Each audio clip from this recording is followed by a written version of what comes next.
మరి ట్రాన్స్ఫర్స్ తర్వాత period of transfer 2 years 3 years చేయడానికి దీన్ని పోస్ట్పోన్ చేయడానికి మౌఖికంగా వాళ్ళు ఒప్పుకున్నారని. నమస్తే. హైదరాబాద్లోని మింట్ కాంపౌండ్లో విద్యుత్ ఉద్యోగులు మహాధర్నా నిర్వహిస్తున్నారు.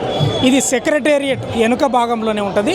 కారణం ఏంటంటే విద్యుత్ యాజమాన్యానికి వ్యతిరేకంగా, మొండి వైఖరికి వ్యతిరేకంగా ఈ ధర్నా చేపడుతున్నారు. ఆ మొండి వైఖరి ఏందో వాళ్ళని అడిగి తెలుసుకుందాం. మరి కొత్త రాష్ట్రం ఏర్పడినప్పటి నుంచి కూడా 2014 నుంచి కొత్త రాష్ట్రం తెలంగాణ రాష్ట్రం మనం సాధించుకోవడం జరిగింది. తెలంగాణ రాష్ట్రంలో మరి ఈ రాష్ట్రం సాధించుకోవడంలో ఈ యొక్క విద్యుత్ ఉద్యోగుల పాత్ర మరి మీడియా వారికి కానీ ప్రజలకు కానీ అందరికీ తెలుసు. మరి ఏ రోజు మేము ఉద్యోగం చేసుకోవాలనే పరిస్థితి రోడ్డు మీద తీసుకొచ్చినటువంటి పరిస్థితి ఈ యొక్క మేనేజ్మెంట్ చేసింది. మరి ఈ ఏంటంటే ముఖ్య ఉద్దేశం ఏమిటంటే ఈ ట్రాన్స్ఫర్స్ పాలసీస్ ఏవైతే ఉన్నాయో ట్రాన్స్ఫర్స్ పాలసీస్ ఎనీ క్యాడర్ ఏ క్యాడర్లో అయినా కానీ మినిమం 3 years పాలసీ మ్యాట్ ఉంటుంది. ఆ 3 years ఎందుకు ఉంటుందంటే ఇది ప్రమాదవశాత్తు ఎలక్ట్రికల్ అన్నది కంటికి కనపడదు, చెవికి వినపడదు. దాని ద్వారా మన ఒక నెట్వర్క్ని తెలుసుకోవాలంటే కొంత మనకి సమయం పడుతుంది. ఆ సమయంలో అన్వాంటెడ్ ఇన్సిడెంట్స్ జరగకోకుండా మరి మనం ప్రధానంగా సబ్స్టేషన్లో కానీ ఫీడర్ల మీద కానీ 33 kV ఫీడర్ కానీ 11 kV ఫీడర్ కానీ ట్రాన్స్కోలో కానీ జెన్కోలో కానీ నెట్వర్క్ తెలుసుకోవడానికి టైం పడుతుంది. కాబట్టి మాకు అప్పుడున్నటువంటి గవర్నమెంట్ భారత ప్రభుత్వం వారే 3 సంవత్సరాలకి ఈ యొక్క ఎలక్ట్రిసిటీ ఉద్యోగులకి ట్రాన్స్ఫర్ చేయాలనే ఒక పాలసీ ఉండగా దానికి ఎగనెస్ట్గా ఈరోజు కాదు మరి సడన్గా ఫైనాన్షియల్ ఇయర్ కూడా కాదు మరి సడన్గా ఈరోజు మేము చేస్తాము 2 years చేస్తాము, రూరల్ ఉన్న వాళ్ళు సిటీకి రావాలి, సిటీ అంతా డిస్టర్బెన్స్ చేసి మరి ఈ రాష్ట్రాన్ని అంధకారంలో చేయాలనే ఉద్దేశంతో అయితే తెలియదు. కానీ మరి అవగాహనతో చేస్తున్నారో అవగాహన లేకుండా చేస్తున్నారో మాకైతే తెలీదు. దయచేసి ఈరోజు కూడా ప్రభుత్వం వారు దీన్ని గుర్తించి ఈ యొక్క యాజమాన్యాలు చేసేటువంటి వైఖరిని పిలిపించుకుని మాట్లాడి మా ఏ అయితే ప్రధానమైన డిమాండ్లు ఉన్నాయో ఆ డిమాండ్ల మీద సానుకూలంగా కనుక స్పందించకపోతే ఈ ఉద్యమము ఉవ్వెత్తున తెలంగాణ రాష్ట్రం అంతా వ్యాపిస్తుందని చెప్పేసి మేము సభాముఖంగా చెబుతున్నాము. మా ప్రధాన డిమాండ్లు ఏమైతున్నాయో ఫస్ట్ ఆఫ్ ఆల్ ఈ ఏదైతే సడన్గా తీసుకొచ్చినటువంటి ఈ ట్రాన్స్ఫర్స్ పాలసీస్ ఏవైతే ఉన్నాయో అది బ్యాన్ చేయాలి. మీరు చేయండి. ఫైనాన్షియల్ ఇయర్లో ఇప్పుడు పిల్లలు ఎగ్జామ్స్ ఉంటాయి, ఆ ఎగ్జామ్స్ పబ్లిక్ ఎగ్జామ్స్ ఉంటాయి. మరి అందరినీ ట్రాన్స్ఫర్ చేస్తే ఫ్యామిలీస్ ఏమవుతాయి, వాళ్ళ ఫ్యామిలీలు రోడ్డు మీదకి వచ్చే పరిస్థితి. మరి ఇంత అయోమయ పరిస్థితిలో ఉద్యోగస్తుల్ని మరి ఈ రోజు రోడ్డు మీద తీసుకొచ్చడం జరిగింది. మరి ఇప్పుడైనా కానీ రేవంత్ రెడ్డి గారు కానీ ఆ ప్రభుత్వం ఉన్న కాంగ్రెస్ ప్రభుత్వం అంటే మేము ఎనలేని ప్రేమతోటి ఈ కాంగ్రెస్ ప్రభుత్వాన్ని గెలిపించుకున్నాము. మరి అయ్యా ఈరోజు వినండి, బట్టి విక్రమార్క గారు మీరు కూడా మరి కింద స్థాయి నుంచి వచ్చినటువంటి వ్యక్తులే కాబట్టి మా బాధ సాధకాలు మేము మీతో యాంటీ కాదు, గవర్నమెంట్కి మేము సపోర్ట్ చేస్తూనే ఉన్నాము. ఈ రోజు రోడ్డు మీదకి వచ్చిన కారణం ఏంటంటే ఒక 4-5 ఇష్యూలో మాత్రం ఈ మేనేజ్మెంట్ ఎక్కడా కూడా మాకు టైం ఇవ్వని పరిస్థితి, మాట్లాడలేని పరిస్థితిలో ఈరోజు మారుమూల ప్రాంతాల నుంచి ఈరోజు ఈ హైదరాబాద్ మహానగరం జరిగింది. ఇది ఇంతటితో ఆగదు. ఇప్పటికైనా మీరు పిలిపించండి. ఏదైతే మా ప్రధాన డిమాండ్లు అవుతున్నాయో ఈ యొక్క ట్రాన్స్ఫర్స్ పాలసీ ఒకటి, ఈపీఎఫ్ టు జీపీఎఫ్ ఒకటి, ఆర్టిజన్ రెగ్యులరేషన్ ఒకటి, ఇవన్నీ కూడా మేము గొంతెలమ్మ కోరికలు కాదు. లేకుంటే గవర్నమెంట్కి బడిన అయ్యే ఉద్దేశాలు అసలే లేవు వీటిలో. మరి బడ్జెట్లో కూడా ప్రాబ్లమ్స్ ఏమి రావు. మీరు పిలిచి మాట్లాడే స్థాయిలో లేకుంటే కనుక ఈరోజు ఈ యొక్క ప్రజలు చూస్తూ ఉన్నారు. దయచేసి ఇక్కడితో దీన్ని ఆపండి. ఆపి ఈ యొక్క ప్రధానమైన డిమాండ్లు మీరు నెరవేరుస్తారని గవర్నమెంట్కి విజ్ఞప్తి చేస్తున్నాము. అలాగే ప్రధానంగా 4 డిస్కమ్లు ఉన్నటువంటి సీఎండీలకి మళ్ళీ స్పెషల్ చీఫ్ సెక్రటరీ గారికి అందరికీ మేము రిక్వెస్ట్ చేస్తున్నాము. దయచేసి మీరు పిలవండి. మేమంతా కూడా సానుకూలంగా ఉంటాము.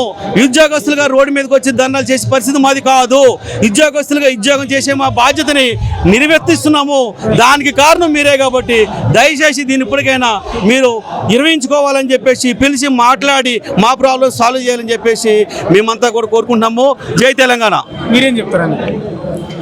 ఈరోజు ఈ ధర్నాకి కారణము ముఖ్యంగా మేనేజ్మెంటే.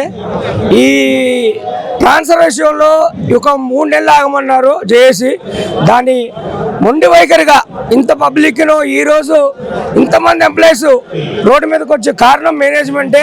దీనికి ముఖ్యమైన కారణం మేనేజ్మెంటే. ఈ 3 నెలలు ఆగటంలో కూడా డిపార్ట్మెంట్కి కానీ లాస్ లేదు, గవర్నమెంట్కి లాస్ లేదు.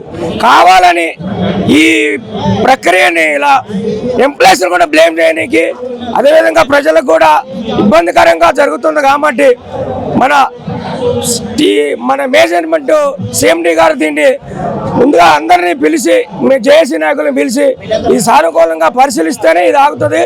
ఈ జేఏసీ ఈ రోజుతో కాకపోతే ఇలా కంటిన్యూ కూడా జరిగే అవకాశం ఉన్నది. ఈ ఎంప్లాయీస్ ఆగ్రహానికి గురి కాకుండా, ప్రజలకు కూడా ఇబ్బంది కలగకుండా ముఖ్యంగా ఈ అందరం పిలిచి ఈ రోజు సానుకూలంగా మాకు పరిష్కరిస్తారని కోరుతున్నాం. ఈ ట్రాన్స్ఫర్ విషయంలో ఎందుకు అంటే జనవరి ఫిబ్రవరిలో ఎందుకు చేయాల్సి వస్తుంది? గతంలో ఇట్లా లేకుండా అని చెప్తున్నారు కదా, ఈ రూల్స్ ఎందుకు చేంజ్ అయినాయి? ఏపీఎస్ఈబి రూల్స్ ప్రకారం కానీ, కంపెనీ రూల్స్ ప్రకారం కానీ ఇంతవరకు ఎప్పుడు కూడా జనవరి ఫిబ్రవరిలో ఎప్పుడు కాలే.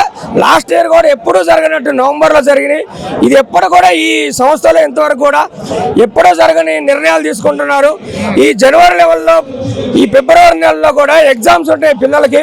ఈ ముఖ్య ఉద్దేశం ఎంప్లాయీస్ కూడా పట్టుబట్టేది కూడా ఒకటే. ఈ ఎగ్జామ్ టైంలో పిల్లలు ఒక దగ్గర, తండ్రి ఒక దగ్గర, ఫ్యామిలీ ఒక దగ్గర చాలా ఇబ్బంది అవుతుంది. ఎందుకంటే ఒక్కొక్క ఫ్యామిలీలో లేడీస్ కూడా వాళ్ళకి ఏం తెలియదు, వాళ్ళ ఫాదర్ మీద ఆధారపడి ఉంటారు. వాళ్ళ ఫాదర్ని వేరే డిస్టిక్లో చేస్తే ఈ ఉన్న పిల్లలు ఏడికి పోలేరు, చాలా ఇబ్బంది పడుతుంది.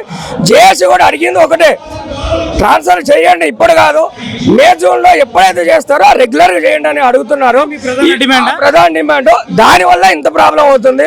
ఈ 3 నెలలు ఆగటంలో కూడా గవర్నమెంట్కి కానీ లాస్ లేదు, మేనేజ్మెంట్కి లాస్ లేదు, ప్రజలకు కూడా ఇబ్బంది కూడా ఏం లేదు. కావాల్సుకొని దీన్ని మొండి వైఖరి చేసి దీన్ని ఎంప్లాయీస్ కూడా బదనాం చేయడానికి తప్ప వేరే ఉద్దేశం లేదు. బట్టి విక్రమార్కని కలిసే ప్రయత్నం చేశారు. బట్టి విక్రమార్క గారు కూడా మన జేఏసీ వాళ్ళు కలిశారు, వినతి పత్రం ఇచ్చారు. సార్ చెప్పారు మేనేజ్మెంట్కి మేము చెప్తాము, మీ ఏదైతే డిమాండ్లు ఉన్నాయో దాన్ని సానుకూలం చేస్తామని మాట ఇచ్చారు. మాట ఇచ్చిన ప్రకారం కూడా మరి సార్ ఏం చెప్పారో తెలియదు కానీ మన సిఎండి గారు మాత్రం ఖచ్చితంగా దీన్ని కనీసం మేనేజ్మెంట్ పిలవని కూడా మాకు అవకాశం ఇవ్వట్లేదు జేఏసీ వాళ్ళకి. ఇదే మా డిమాండ్. ఈ రోజుతో సానుకూలంగా వస్తుందని ఆశిస్తాను. ఏం చెప్తారండి మీరు కూడా? జేఏసీ ప్రధాన డిమాండ్లు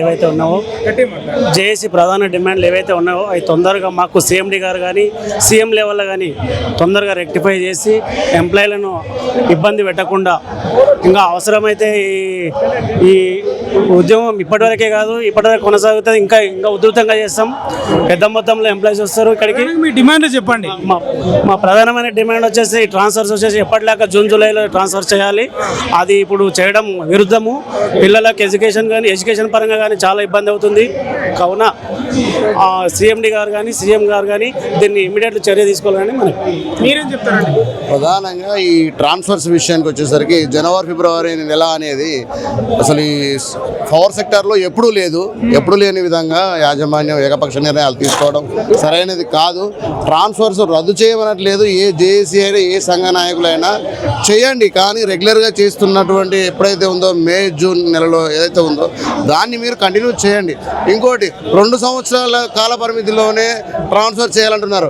అది కరెక్ట్ కాదు, ఏనాడు కూడా లేదు. 3 సంవత్సరాలు అనేది కంపల్సరీ టైం తీసుకోవాలి. ఎందుకంటే ఒక లైన్ మెన్ కానీ, ఒక ఏఈ కానీ, ఒక సబ్ ఇంజనీర్ కానీ ఒక సెక్షన్ నుంచి ట్రాన్స్ఫర్ అయ్యి 2 సంవత్సరాల్లో తను ఇంకో సెక్షన్ పోయేలోపు ఈయన అక్కడికి పోయి అక్కడి పరిస్థితులన్నిటినీ తను అవగాహన చేసుకోవడానికే మినిమం ఒక 6 నెలల టైం పడుతుంది. దాని తర్వాత తను అక్కడి నుంచి ట్రాన్స్ఫర్ అయ్యి వెళ్ళిపోతే మళ్ళీ తను చేసిన ఈ వర్క్ ఆర్డర్స్ కానీ అవి కానీ క్లోజ్ చేసుకోవడానికి మళ్ళీ ఒక 6 నెలల టైం పడుతుంది. అంటే 1 ఇయర్ తను చేసిన పనులను పూడ్చుకోవడానికే సరిపోతుంది. తను సెక్షన్లో ఏం పని చేస్తాడు, అభివృద్ధి ఎక్కడ అవుతుంది, స్టాఫ్ని ఎక్కడ మెయింటైన్ చేస్తారు, ఇవన్నీ ప్రధానమైన డిమాండ్లు. వాస్తవంగా ఇప్పుడు ఒక నిమిషం ఈ రూల్స్ ఎందుకు చేంజ్ అయినాయి మరి? అంటే గతంలో పాత నిబంధనలు ఏవైతున్నాయో మే జూన్లో ట్రాన్స్ఫర్ కావాలి, మరి కొత్తగా ఎందుకు వచ్చింది తెరపైకి? ఇది కొత్తగా ఎందుకు వచ్చిందంటే ఇది ప్రత్యేకంగా ఈ యూనియన్లను కానీ అసోసియేషన్లు కానీ అణచివేయడానికి ఈ యాజమాన్యం ఏకపక్ష నిర్ణయం తీసుకొని ప్రభుత్వానికి లోబడి చేస్తున్నారేమో అని పూర్తి మాకు ఎలాంటి ఇన్ఫర్మేషన్ అయితే లేదు. చర్చలు జరుపుదామంటున్నారు. చర్చలకు వస్తే తను లేకుండా ఇవి బట్టి విక్రమార్క దృష్టికి వెళ్ళింది ఈ సమస్య ఆల్రెడీ బట్టి విక్రమార్క గారి దగ్గరికి వెళ్ళింది, ప్లస్ మల్లు రవి గారు సార్ దగ్గరికి కూడా వెళ్ళింది. వాళ్ళు కూడా మాట్లాడి సానుకూలంగా స్పందించారు.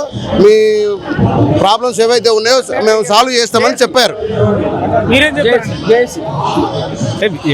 అందరూ చెప్పేది జేఏసీగా ఒకటే చెప్తా ఉన్నాం. ట్రాన్స్ఫర్లు ఇప్పుడు ఒక 3 నెలలు ఆపితే పెద్ద నష్టమేం లేదు.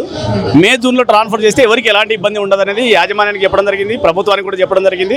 అయినా యాజమాన్యం ప్రభుత్వం దీన్ని అంతా కూడా పక్కన పెట్టేసి మొండిగా వెళ్తున్నటువంటి పరిస్థితి. కాబట్టి దీనివల్ల ప్రభుత్వానికి యాజమాన్యం కూడా చెడ్డ పేరు వస్తుంది. ఎందుకంటే ఎగ్జామ్స్ ముందు, ప్రత్యేకించి ఇప్పుడు ఎగ్జామ్స్ నడుస్తున్నటువంటి టైము. కాబట్టి ఈ టైంలో చేస్తే చాలా మంది సఫర్ అవుతున్న పరిస్థితి. అందులో ఈ ట్రాన్స్ఫర్లో పోకలు నాన్ పోకలు ఉన్నాయి కాబట్టి జిల్లాల నుంచి సిటీకి నుంచి జిల్లాకు వెళ్ళేటువంటి పరిస్థితి చాలా మంది ఉన్నది. కాబట్టి ఈ ఇబ్బందులను దృష్టిలో పెట్టుకొని ఒక 3 నెలలు ఆగమని చెప్పేసి జేఏసీగా విజ్ఞప్తి చేస్తా ఉన్నాం. ఆ విజ్ఞప్తిని పరిగణలోకి తీసుకొని మే జూన్లో ట్రాన్స్ఫర్ చేస్తే అందరికీ మంచిదనేది తెలియజేస్తా ఉన్నాం. అంటే ఈ రూల్స్ ప్రధానంగా చేంజ్ కావడానికి ప్రధాన కారణం ఏంటి అంటే మే జూన్లో చేయాల్సింది జనవరి ఫిబ్రవరికి ఎందుకు వచ్చింది మరి? అంటే కొంత గవర్నమెంట్కు మేనేజ్మెంట్కు కొంత తప్పుడు సమాచారం వెళ్ళింది. అంటే ఆ తప్పుడు సమాచారంతో అసలు ముందు వీళ్ళను జరపాలి అనేటువంటి 50% గతంలో జరిపాము ట్రాన్స్ఫర్స్. ఈ గవర్నమెంట్ వచ్చిన తర్వాత మళ్ళీ మిగతా 50% కూడా ఇప్పుడు జరపాలి అనేటువంటి పరిస్థితిలో యాజమాన్యం ఉన్నట్టుగా మాకు అనిపిస్తుంది. ఓకే అండి, మీరేం చెప్తారండి? అదే జూన్లో జరగాల్సిన ట్రాన్స్ఫర్స్ జనవరిలో జరుగుతున్నాయి. దానివల్ల పిల్లలకి స్కూలింగ్ అవన్నీ కష్టమవుతుంది, సీట్లు దొరకాలంటే. మళ్ళీ ఇంకొకటి ప్రమోషన్స్ ఇవ్వలేదు. ప్రమోషన్స్ ఇచ్చి ట్రాన్స్ఫర్ చేయమని అడుగుతున్నారు మా ఎంప్లాయీస్. ప్రమోషన్స్ ఆగిపోయినాయి కదా, ఆర్టిజన్స్కి ప్రమోషన్స్ ఇచ్చి జేఎల్ఎం అట్లా చేస్తే మంచిదని అడుగుతున్నారు. బట్టి విక్రమార్క దృష్టికి వెళ్ళింది అనుకుంటారా మీరు? వెళ్ళింది. మా యూనియన్ పెద్దలు వెళ్ళి మా సానుకూలంగా స్పందిస్తామని అన్నారు, కానీ ఇంకేమీ చేయలేదు. అంటే ప్రధానంగా చెప్పండి, ఇప్పుడు జనవరి ఫిబ్రవరిలో ట్రాన్స్ఫర్ పెట్టిందని చెప్తారు యాజమాన్యం, మే జూన్లో కావాల్సని అంటున్నారు మీరు. ఎందుకు చేంజ్ అయింది మరి? అసలు ఎప్పుడు జూన్లోనే అయ్యేవి, లాస్ట్ 24 నుంచి అక్టోబర్లో అయినాయి. ఎప్పుడు జూన్లోనే కావాల్సినవి ఇప్పుడు కొత్తగా జనవరిలో అవుతున్నాయి. ఎందుకంటే వాళ్ళ ఇష్టం, యాజమాన్యం ఇష్టం కదా, అది వాళ్ళ పాలసీ, అది వాళ్ళు తీసుకున్న పాలసీ, వాళ్ళు తీసుకున్న నిర్ణయం ట్రాన్స్ఫర్ చేయాలని. 3 ఇయర్స్ నుంచి 2 ఇయర్స్కి చేసిండ్రు కదా. 2 ఇయర్స్ అయితే ఒక దగ్గర 3 ఇయర్స్ వర్క్ నేర్చుకుంటారు. వాళ్ళని జరిపితే మళ్ళీ కొత్త వాళ్ళు వస్తారు కదా, వాళ్ళు వర్క్ మళ్ళీ నేర్చుకోవాలి ఫస్ట్ నుంచి. అందుకని అక్కడ కూడా ప్రాబ్లం అవుతుంది, వర్క్ మధ్యలో ఆగిపోతుంది.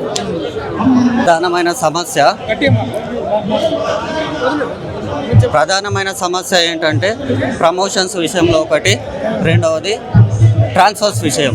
మేము ఇప్పుడు ఏఎల్ఎంగా వర్క్ చేస్తున్నాము ఎస్పీడీసీఎల్లో. 5 ఇయర్స్ నుంచి ఒకే దగ్గర ఉన్నాము. సో ట్రాన్స్ఫర్స్ విషయంలో మళ్ళీ ఇంకోటి ఏంటంటే మేలో జరగాల్సిన ట్రాన్స్ఫర్స్ జనవరిలో ఇస్తున్నాడు. అంటే స్కూలు ఎడ్యుకేషన్ పరంగా కానీ ట్రాన్స్ఫర్ చేస్తే మళ్ళీ ఇబ్బంది అవుతుంది అని చెప్పేసి అడిగితే యాజమాన్యం కొంచెం స్పందించట్లేదు. దాని విషయంలో యాజమాన్యం ఈ నిర్ణయం తీసుకోవడానికి ఏంటి ప్రధాన కారణం? పాత పద్ధతిలో తీసుకోకపోవడానికి ఏంటి ఆ వైఖరి? కొత్తగా గైడ్లైన్స్ ఇచ్చారు, పాత పద్ధతిలో ఏ రకంగా కూడా లేవు. కొత్తగా గైడ్లైన్స్ ఇచ్చేసి మళ్ళీ 3 ఇయర్స్కి ఉంటుండే ఇంతకుముందు ట్రాన్స్ఫర్స్ 2 ఇయర్స్కి చేశారు ఇప్పుడు. ప్రభుత్వాన్ని కలిసే ప్రయత్నం చేశారా మీ యొక్క ఉద్యోగుల సంఘం పెద్దలు? కలిసే ప్రయత్నం అంటే కలిశారు, కానీ మనకి ఇంకా రెస్పాండ్ కరెక్ట్ కాలేదు. ఈరోజు కూడా మీటింగ్ అని చెప్పారు, మరి ఏం రెస్పాండ్ అయ్యారో తెలియదు ఇంకా. అవును, ఆర్టిజన్ నుంచి సిఈ వరకు ధర్నాకి వచ్చాము. ఇంకేం సమస్యలు ఉన్నాయి ఈ ధర్నాకు కార్యక్రమంలో? ముఖ్యంగా ఆర్టిజన్స్కి కూడా ఒక 15-20 ఇయర్స్ నుంచి చేస్తున్నారు ఒకే సంస్థలో. వాళ్ళకి కూడా గ్రేడ్ చేంజ్ అని లేదు, కన్వర్షన్ అని లేదు. వాళ్ళు చాలా రోజుల నుంచి ఇక్కడనే చేస్తున్నారు. మీరేం చెప్తారండి ఈ ధర్నాలో భాగంగా? ఈ ధర్నా ఏంటంటే మాకు జేఎస్ఎల్లో ధర్నా ఏంటంటే ఒకటి ట్రాన్స్ఫర్స్ జనవరిలో ఇస్తారంటే చాలా ప్రాబ్లం అవుతుంది మాకు అసలు యాక్చువల్గా. ఏంటంటే పిల్లల ఎడ్యుకేషన్ ఎప్పుడైనా 3 ఇయర్స్కి వస్తే ట్రాన్స్ఫర్స్ ఉంటాయి మాకు. ఎప్పుడైనా మాకు గవర్నమెంట్ కాదు, మా ప్రభుత్వం వచ్చి ప్రభుత్వం కాదు, మా విద్యుత్ ఉద్యోగులు ఎప్పుడైనా 3 ఇయర్స్కి వస్తారే ఉంటుంది మాకు ట్రాన్స్ఫర్ కంపల్సరీ. అది 3 ఇయర్స్ ఏమంటే ఇప్పుడు మాకు గత 2 ఇయర్స్ నుంచి 1 ఇయర్ నుంచి ఏమవుతుందంటే 1 ఇయర్ నుంచి 2 ఇయర్స్కి సహా ఇస్తాం ట్రాన్స్ఫర్స్. సో అది మేము వద్దంటున్నాం మేము. అది అంటే ఈ పాత పద్ధతి కాకుండా కొత్త పద్ధతి ఏంది? ఇప్పుడు అకాడమిక్ ఇయర్ ఉంటుందని చెప్తున్నారు మీ తోటి ఉద్యోగులే, మరి ఏంది ప్రభుత్వం ఇట్లా తీసుకోవడానికి నిర్ణయం? లేకపోతే యాజమాన్యం అనుకోండి, అంటే యజమాని ఆల్రెడీ మేము మా జేఏసీ మొత్తం ఒకటై మేము మా ఆఫీసర్ ఒకటే అయ్యి మేము ఆల్రెడీ మేము లెక్క ఇచ్చాం మేము 1 వీక్ ముందే ఇచ్చాం మేము ఆల్రెడీ దానికి ఎలాంటి రెస్పాన్స్ ఏం లేదు దానికి. అందుకే మేము ధర్నా ప్రోగ్రామ్ పెట్టి మేము ఆల్రెడీ నిన్న నైట్ కూడా మేము నోటీస్ ఇచ్చాం ఆల్రెడీ నిన్న ధర్నా ఇస్తాం దానికి ఎలా స్పందన ఏం లేదంటే. మీరేం చెప్తారండి? సార్ ప్రధాన సమస్య ఏంటంటే ట్రాన్స్ఫర్ అనేది ఎప్పుడైనా పిల్లల స్టడీ కోసం ఉంటుంది. ఆ స్టడీ కోసం ప్రతి కార్మికుడు కానీ ప్రతి ఉద్యోగుడు కానీ కొంచెం రిస్క్ పడతారు. ఎందుకంటే మనకు ఎప్రిల్ మే జూన్లలో ఉంటేనే కరెక్ట్ ట్రాన్స్ఫర్స్ ఉంటుందండి. ఎందుకంటే మా ఆర్టిజన్ సమస్య పెద్ద సమస్య సార్. మాకు 8 సంవత్సరాలు అయినది ఇది. ఇప్పటి వరకు వేరే గ్రేడ్ చేంజ్ చేయట్లేదు, పర్మనెంట్ చేయట్లేదు, ఏదో పేరుకే చేసినామని అంటున్నారు కానీ ఇప్పటి వరకు కూడా గ్రేడ్ చేంజ్ చేయట్లేదు. దానికోసం జేఎల్ఎంతో ఇవన్నీ చేస్తున్నాం సార్. ఇలాంటివి కూడా మాకు ఎందుకంటే చాలా సమస్యలు ఉన్నాయి. అన్ని జేఏసీలు కలిపి మా కోసము మా అందరి కోసం కూడా కొట్లాడుతున్నాం సార్. గతంలో ప్రతిపక్షంలో ఉన్నప్పుడు కాంగ్రెస్ మీకు హామీలు ఏమేమి ఇచ్చింది? హామీలు ఏంటంటే ఇప్పుడు వీళ్ళను పర్మనెంట్ చేస్తాము, ఆర్టిజన్లను పర్మనెంట్ చేస్తాము, వీళ్ళను కన్వెన్షన్లు మార్చాము అని అన్నారు. ఇంతవరకు కూడా వాళ్ళు మారవలేదు. ఈ వచ్చిన ప్రభుత్వం కూడా ఇప్పటి వరకు ఏం చేయట్లేదు. మరి ఏంటి ప్రభుత్వానికి ఏమైనా విన్నవించే ప్రయత్నం చేశారా? చేసాం సార్. మేము సిఎండి గారిని కలవడం జరిగింది. ప్రతి యూనియన్ కూడా అన్ని జేఏసీలు కలిపి మా హక్కుల కోసం కాకుండా ఉద్యోగస్తుల హక్కుల కోసం ప్రతి దానికి కూడా మేము జేఏసీ దగ్గరికి జేఏసీ ద్వారా వెళ్తున్నాం సార్. మీరేం చెప్తారు? నమస్కారం సార్. మాది భువనగిరి యాదాద్రి భువనగిరి డిస్టిక్ మోత్కూర్ సెక్షన్. నా పేరు భాస్కర్ సార్. నేను అసిస్టెంట్ లైన్మెన్ని. మేము ఇప్పుడు 2020 బ్యాచ్ సార్ మాది. మాకు గత పిఆర్సీలో మాకు చాలా అన్యాయం జరిగింది సార్. ఈసారి అయినా మాకు ఈ తక్కువ క్యాడర్లో ఉన్న వాళ్ళకు జేఎల్ఎంలకు కానీ ఏఎల్ఎంలకు కానీ ఆర్టిజన్లకు కానీ అందరికంటే సరే 50,000 కంటే ఎక్కువ ఉన్న బేసిక్ ఉన్న వాళ్ళకి కాకుండా తక్కువ ఉన్న వాళ్ళకు జర ఎక్కువ పిఆర్సీ ఇచ్చేటట్టుగా అందరు చూడాలని మేము అనుకుంటున్నాం సార్. మాకు చాలా బేసిక్ చాలా తక్కువ ఉంది సార్. మాకు పోయినసారి 7% పిఆర్సీ చేయడం వల్ల కూడా మాకేం పెద్ద దాని నుంచి బెనిఫిట్ కాలేదు సార్. సరే తక్కువ క్యాడర్లు ఉన్న వాళ్ళకు కొంచెం ఎక్కువ బేసిక్ అంటే పిఆర్సీలో ఎక్కువ ఇవ్వడానికి చూడాలి సార్. తక్కువ అంటే ముఖ్యంగా ఆర్టిజన్ చాలా వెనుకబడినారు సార్. వాళ్ళకు కూడా చూడాలి సార్. వాళ్ళకు ఇంతవరకు 8 సంవత్సరాల నుంచి గ్రేడ్ 2లో ఉన్న వాళ్ళు గ్రేడ్ 2లో ఉన్నారు. గ్రేడ్ చేంజ్ చేస్తామన్నారు. ఇదే మన ముఖ్యమంత్రి గారు రేవంత్ రెడ్డి గారు వచ్చినప్పుడు ఈ గ్రేడ్లు ఇట్లా ఏం లేకుండా అందరినీ ఇందులోనే విలీనం చేస్తాం. అసలు ఆర్టిజన్లు అనే వాళ్ళు ఉండరు. అసలు ఆర్టిజన్ అనే పదం ఇది ఎందుకు ఇది కొత్తగా ఉంది, అసలు ఈ పదం అనేది ఏంది, అసలు ఒక కంపెనీలో పనిచేసే వాళ్ళకు ఈ 2 ఎట్లా ఉంటాయి, 2 ఉన్నాయి ఇక్కడ ఏబీసీ రూల్స్ అని చెప్పేసి 2 వేరే ఉన్నాయి. ఆర్టిజన్లు వేరే ఉంది, గవర్నమెంట్ ఎంప్లాయీస్ వేరే ఉంది. అలాంటి ఏం కాకుండా అందరినీ ఒకటే తాటి మీదికి తీసుకొస్తారని మాకు అప్పుడు రేవంత్ రెడ్డి గారు హామీ ఇవ్వడం జరిగింది. అది కూడా పరిశీలించాలి సార్. ముఖ్యంగా తక్కువ బేసిక్ ఉన్న వాళ్ళకు పిఆర్సీలో ఫస్ట్ ప్రాధాన్యత ఇవ్వాలని మేము అనుకుంటున్నాం సార్. అంతే సార్. Thank you sir. మీరు మాట్లాడతారు ఫస్ట్ ఎవరైనా మాట్లాడారు మీ మండి వైఖరి ఇంత భారీ స్థాయిలో మహాధరణ చేయడానికి ప్రధాన కారణం ఏంటి? మాకు ట్రాన్స్ఫర్లు అనేవి ప్రతిసారి 3 సంవత్సరాలకు ఒకసారి ట్రాన్స్ఫర్స్ అనేది జరగాల్సింది. అట్లాంటిది మాకు 2 సంవత్సరాలకే ట్రాన్స్ఫర్ చేయడం అనేది ఆ వైఖరి అనేది ఇప్పుడు నడుస్తుంది. ఆల్రెడీ మా యూనియన్లు అందరూ కూడా కలిసి మాకు గత 2 నెలల నుంచి కూడా చెప్తున్నారు ట్రాన్స్ఫర్లు అనేది ఇప్పుడే వద్దు, ఎప్పుడైనా సరే జూన్ మేలో జరగాలి ట్రాన్స్ఫర్లు. ఇప్పుడు చేస్తే స్కూళ్ళకి కానీ వాళ్ళు అన్నిటికీ ఇబ్బంది పడతారు. అన్నీ మా యూనియన్ కూడా యాజమాన్యం తెలియజేసింది. కానీ యాజమాన్యం గత 2 నెలల నుంచి కూడా పట్టించుకోకపోవడం జరిగింది. ఈ యూనియన్ చెప్పింది వినకుండా ఈ జనవరిలోనే అది కూడా మాకు 2 వారాల్లోనే వెంటనే ట్రాన్స్ఫర్లు అయిపోవాలని ఆర్డర్స్ ఇవ్వడం జరిగింది. దీనికోసమని ఉద్యోగాలందరూ సతమతం అయిపోతున్నారని ఉద్యోగాలందరం కలిసి మా యూనియన్లకు తెలియజేసుకున్నాము. యూనియన్లు కూడా అందరూ జేఏసీ మీటింగ్ జరుపుకొని ఏం చేయాలనేసి మళ్ళీ యాజమాన్యాన్ని అడగడం జరిగింది. అలాగే మన డిప్యూటీ సీఎం పట్టి విక్రమార్క సార్ని కూడా అడగడం జరిగింది. అంటే ఏముంది ప్రభుత్వం నుంచి ఏమైనా స్పందన రాలేదా? మరి స్పందన అంటే యాజమాన్యం సాధారణంగా తీసుకున్న నిర్ణయం అది. ముందు నుంచి చెప్తున్నా సరే ప్రభుత్వం దృష్టికి ఇంకా ఎక్కువ వెళ్ళలేకపోయింది. యాజమాన్యం తీసుకునే నిర్ణయం వెంటనే అమలు చేయడం జరిగిపోయింది. ఈ వెంటనే ట్రాన్స్ఫర్లు కాకుండా ఉండాలని మా యాజమాన్యం మా యూనియన్ ముందుకు వచ్చి ఈ ధర్నాకి సిద్ధమైంది. ఈ ట్రాన్స్ఫర్ల వల్ల మీకు మీకు భారీగా నష్టం జరిగే అవకాశం ఉందా? చాలా నష్టం జరిగే ఉంది. ఎందుకంటే ఇప్పుడు సడన్గా ట్రాన్స్ఫర్లు వెళ్ళడం అనేది ఇబ్బందికరమే. ఇప్పుడు పిల్లల్ని స్కూల్లో కానీ లేదా మాకు టైం కావాలి. అసలు ఎప్పుడైనా సరే ట్రాన్స్ఫర్స్ అనేది 2 సంవత్సరాల్లో జరగకూడదు. 3 సంవత్సరాల్లో జరిగితే ఆ ఏరియా అనేది అలవాటు అవుతుంది. తర్వాత వేరే దగ్గరికి వెళ్ళినప్పుడు కొత్తదనం తెలుస్తుంది. ఒక్కసారిగా మనం ఒక కొత్త ఏరియాకి వెళ్ళిపోయినప్పుడు 1 సంవత్సరంలో మనం తెలుసుకోలేము ఏదైనా సరే. సో అందుకోసం అని 2 సంవత్సరాలు కాకుండా 3 సంవత్సరాల ట్రాన్స్ఫర్లు ఇవ్వాలని ఆదేశాలు అనమాట. ఇంకొకటి ఏంటంటే జనవరి మధ్యలో కాకుండా ఏప్రిల్ మేలో ట్రాన్స్ఫర్లు ఇవ్వాలని కోరుతూ మా ఈ డిమాండ్స్ అనమాట. మీరేం చెప్తారండి? ఏం లేదు, ఎప్పుడు పాత పద్ధతిలో జూన్లో ట్రాన్స్ఫర్స్ వస్తుండే. జూన్లో ట్రాన్స్ఫర్స్ వస్తుండే. ఇప్పుడు జనవరిలో పెట్టినారు ట్రాన్స్ఫర్స్. అందుకని పిల్లల చదువులకి ఇబ్బంది అవుతుంది. ఇది అకాడమిక్ ఇయర్ ఉంటుంది కాబట్టి పిల్లలకు ఎప్పుడు ఇబ్బంది అవుతుంది.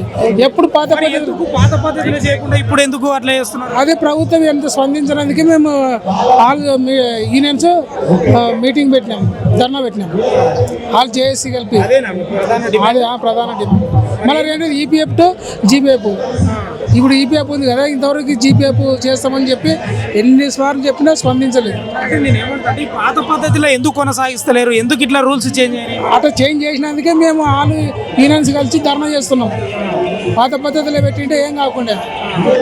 అంటే ఇక్కడ ప్రభుత్వం తప్పిదం ఉందా, యాజమాన్యం తప్పిదం ఉందా? యాజమాన్యం ఉంది, ప్రభుత్వం ఉంది. ఎవరు స్పందించినందుకే ఆల్ జేఏసీ కమిటీ ధర్నా చేస్తున్నాం. అంటే మీరు ప్రధానంగా అకాడమిక్ ఇయర్ అయిన తర్వాత చేయాలా అని మా ప్రధాన డిమాండ్.